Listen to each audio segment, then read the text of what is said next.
responsabilidad civil de los médicos y los profesionales de la salud. Vamos a aprovechar estos 20 minutos, no sin antes agradecer a los organizadores la gentil invitación y agradecerles a ustedes su presencia esta tarde para debatir sobre estos temas tan interesantes.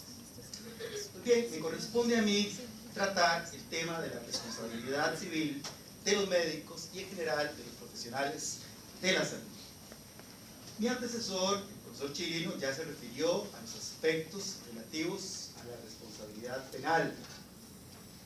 La responsabilidad civil y la responsabilidad penal tienen profundas diferencias. Me va a matar el profesor Chirino si reduzco la responsabilidad penal en el sentido que la responsabilidad civil penal castiga. Les gusta a los penalistas. Y la responsabilidad civil repara. Digamos que es una sobresimplificación de ambas disciplinas. Una pertenece al derecho público, el derecho penal, otra pertenece al derecho privado. Las condiciones para la aplicación de una y otro tipo de responsabilidad varían. Las funciones de una y otra son, en principio, divergentes. Sin embargo, ambas instituciones se encuentran íntimamente interrelacionadas. Por responsabilidad civil se entiende la obligación de reparar o indemnizar daños y perjuicios. Si la responsabilidad penal tiene que ver con la sanción al culpable, la responsabilidad civil se ocupa de la reparación de los daños irrogados al damnificado. Se cambia el foco de atención. El causante del hecho a la víctima del hecho. Las relaciones entre la responsabilidad civil y la penal están regidas, en términos generales, por un principio de independencia sustantiva. Esto significa que ambos tipos de responsabilidad jurídica gozan de autonomía estructural. Sus condiciones de aplicación, sus efectos son distintos. Por consiguiente, si bien ambos tipos de responsabilidad pueden perfectamente llegar a coincidir en determinada hipótesis, ello no ocurre en todos los casos necesariamente. Dicho en otras palabras, un mismo hecho puede llegar a activar las fibras sensitivas tanto de la responsabilidad penal como de la responsabilidad civil.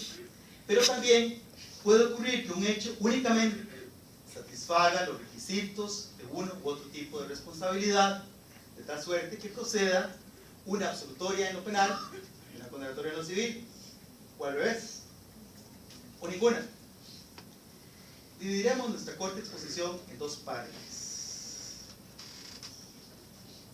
En la primera nos concentraremos en las condiciones de la responsabilidad, es decir, los hechos que hacen nacer a cargo del profesional de la salud la obligación de reparar los daños y perjuicios. En la segunda analizaremos los efectos, es decir, el contenido de esa obligación, es decir, qué es lo que hay que reparar, qué es lo que hay que pagar. Bien, conviene distinguir entre la responsabilidad civil personal del profesional de la salud y la responsabilidad civil del centro de salud, sea un hospital público o sea un hospital privado. Puesto entre los hospitales públicos sería la responsabilidad de la Caja Costarricense de Seguro Social. Los criterios de atribución de la responsabilidad civil personal al médico son diversos de los factores de atribución de la responsabilidad civil al centro de salud. Veamos en primer lugar la responsabilidad civil de los centros de salud. La responsabilidad de los centros de salud, sean públicos o privados, puede activarse por virtud de regímenes de responsabilidad civil objetiva, es decir, responsabilidad sin culpa. Decir responsabilidad civil objetiva es sinónimo de decir responsabilidad sin culpa. La culpa es un juicio de valor de signo negativo.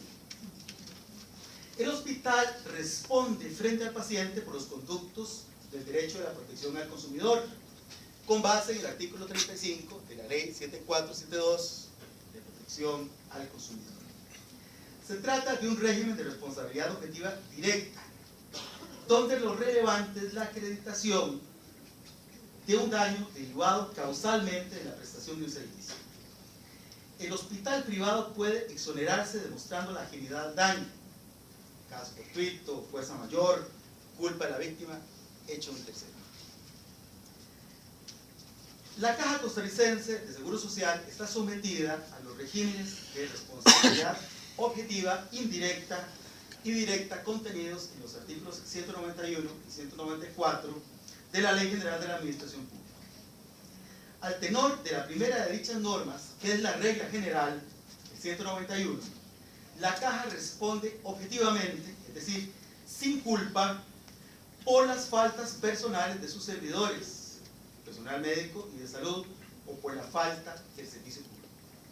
Esto se consolida en un régimen de responsabilidad civil por falta de servicio público. Es una responsabilidad civil primariamente subjetiva. Responde también la Caja por la falta anónima, cuando no se logra identificar al culpable. Se reconoce la existencia de un derecho al funcionamiento correcto del servicio público. Esta categoría de falta del servicio público permite identificar las faltas que son imputables no a un funcionario particular, sino al conjunto de elementos, es decir, los normativos, humanos, organizativos, que resultan de un servicio público o en un funcionamiento deficiente, incoherente o ineficiente. El caso Areca Cruz contra Caja Costarricense de Seguro Social ofrece un ejemplo de cómo una falta anónima, es decir, un yerro no atribuible a ningún funcionario en particular, pero sí al servicio público de salud como tal, puede originar responsabilidad estatal. En el caso en cuestión, se refería al fallecimiento de un chiquito que fue contaminado con sangre que tenía SIDA, Hospital Nacional de Niños, y falleció. Pero nunca se logró identificar quién fue el culpable de la acción o omisión que condujo a ese hecho tan lamentable. La Sala Primera de la Corte Suprema de Justicia dictaminó, y leo un parrafito pequeño de esa sentencia, que la no identificación del agente público que cometió la falta de servicio no es motivo para liberar de responsabilidad a la administración, pues lo que importa es que a consecuencia de ella surge el funcionamiento anormal o ilegítimo, una atribución de culpa, anormalidad, ilegitimidad, o ambos simultáneamente, que origina una falta del servicio y por ende la correspondiente imputabilidad de la administración. Pero además del artículo 191, que es un régimen de responsabilidad objetiva indirecta por el hecho culpable ajeno, a la luz del artículo 194 de la Ley General de la Administración Pública, la Caja responde objetiva y directamente frente al paciente por los daños de especial intensidad irrogados al paciente, incluso el caso de un evento fortuito. El Estado responde frente a los administrados por los daños derivados de su funcionamiento normal, cuando medie un daño especial por la pequeña proporción de afectados o por la intensidad excepcional de la lesión. Esto está regulado en el artículo 194 de la Ley General de la Administración Pública. Esta norma ha sido aplicada por la Sala Primera de la Corte en materia de daños a la salud en hipótesis de iatrogenia negativa innecesaria, es decir, riesgos que el profesional de la salud no logra prever pese a su actual dirigente. La sentencia 875 del año 2007. O sea, no se exonera la responsabilidad civil, sino que se aplica la responsabilidad civil de la Caja. Pero no del médico. La responsabilidad personal del médico sí se exonera. En cambio, sí se condena a la institución exonerando al profesional de la salud. Es una casualidad, un hecho imprevisible. Para activar este régimen de responsabilidad objetiva, no es necesario probar mala praxis. A pesar de calificar jurídicamente como un caso fortuito, la iatrogenia no exonera al Estado, pero sí, como dije, al personal médico. El artículo 190 de la Ley General de la Administración Pública incluye dentro de los eximente de responsabilidad estatal la fuerza mayor, el hecho de un tercero, la culpa a la víctima. Se excluye al caso fortuito, es decir, el hecho imprevisible y de causa desconocida. El caso fortuito no exime a la Caja. Esta tesis se hizo patente en el caso Araya Cortés contra la Caja Costarricense de Seguro Social, un caso resuelto por la Sala Primera de la Corte, y precisamente el caso 875 de 2007, relativo a las lesiones que sufrió en su pierna un paciente de un EVAIS con motivo de la administración de una inyección para aliviarle una gripe. El paciente presentaba una precondición anatómica sui generis, consistente en una desviación del nervio ciático imprevisible desde el ángulo visual del medio. La inyección se puso en el lugar correcto, pero produjo una lesión. Se exoneró, por supuesto, a los médicos, pero se condenó a la caja sobre la base del 194. Solo se repara, con base en ese artículo, el daño emergente, pero no se repara el lucro cesante. Eso es una particularidad que tiene el 194, es una responsabilidad civil del Estado limitada. No se repara integralmente el daño.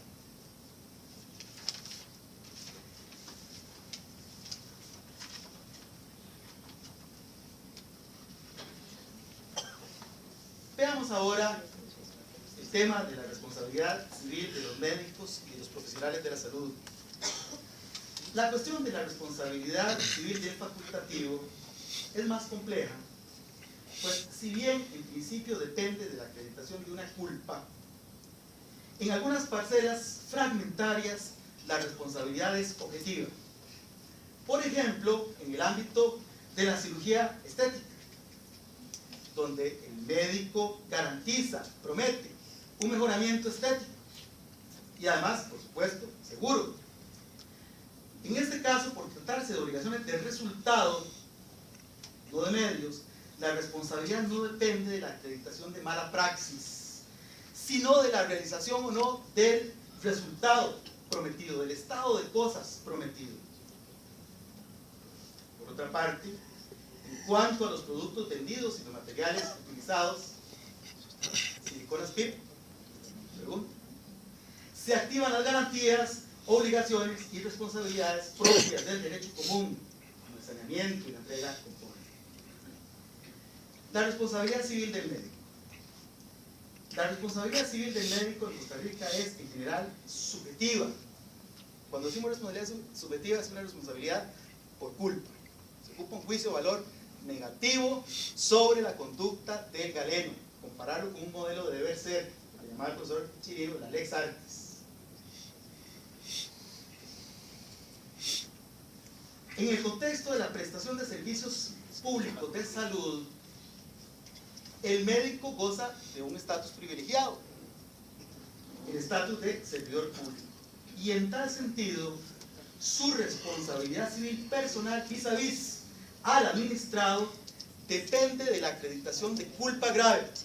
No es cualquier culpa la que activa la responsabilidad civil del médico como funcionario público. Tiene que ser una culpa grave, como lo exige el artículo 199 de la Ley General de la Administración Pública. En el ámbito de los servicios médicos privados,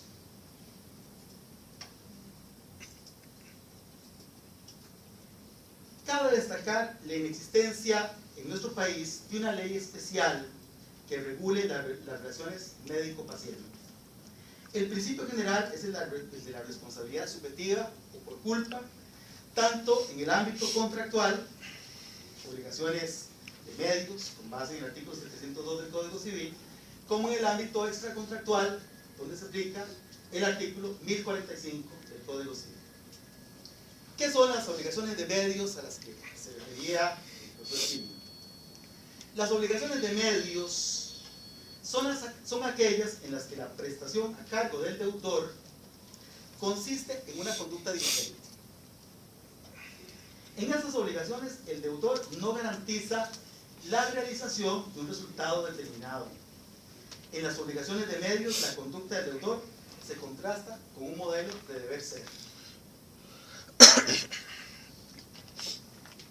En el caso Araya Cortés contra la Caja Costarricense de Seguro Social, la Sala Primera de la Corte explica el concepto de obligaciones de medios en el contexto de la prestación de servicios médicos. Bueno, vamos a acelerar. Les voy a leer un pedacito de la sentencia y aquí avanzamos. La actuación de los médicos se contrae a una obligación de medios y no de resultados, que se sabe pueden ser negativos, aun poniendo toda la ciencia disponible, pericia, dedicación o diligencia. Debe regirse por la lex artis.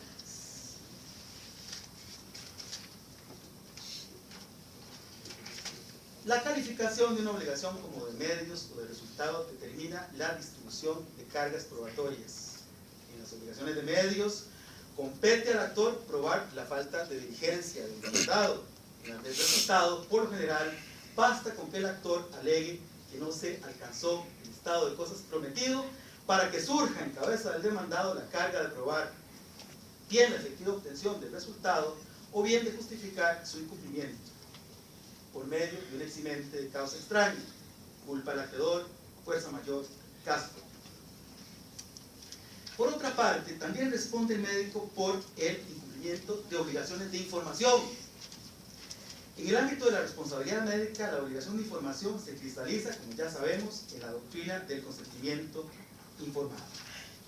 Dicha doctrina se encuentra asidero a nivel constitucional, pues en el artículo 46 se garantiza a los consumidores usuarios tanto el derecho a la protección a la salud como el derecho a recibir información adecuada y veraz. Responde en algunos casos excepcionales el médico por el incumplimiento de obligaciones de resultado. Como ya dije, concretamente en el área de la cirugía estética. En tales casos, el médico responde objetivamente por la no consecución del resultado prometido.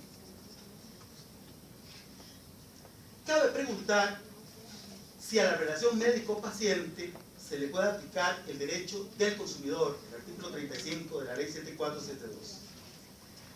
En términos generales, el ejercicio de las profesiones liberales, tradicionalmente sujeto a cánones éticos y estándares de buenas prácticas, da pie, en el caso del quebranto del marco deóntico, a una responsabilidad civil subjetiva basada en la culpa.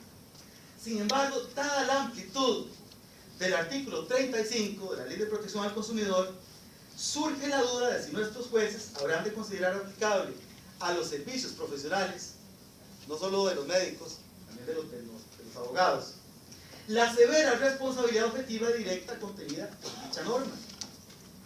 En un caso que me tocó llevar como abogado, Lizano contra Vargas, se condenó al centro médico y al profesional en medicina con base en el artículo 35 de la ley 7472. Es en un caso de daños a raíz de una cirugía estética. Termino con lo siguiente.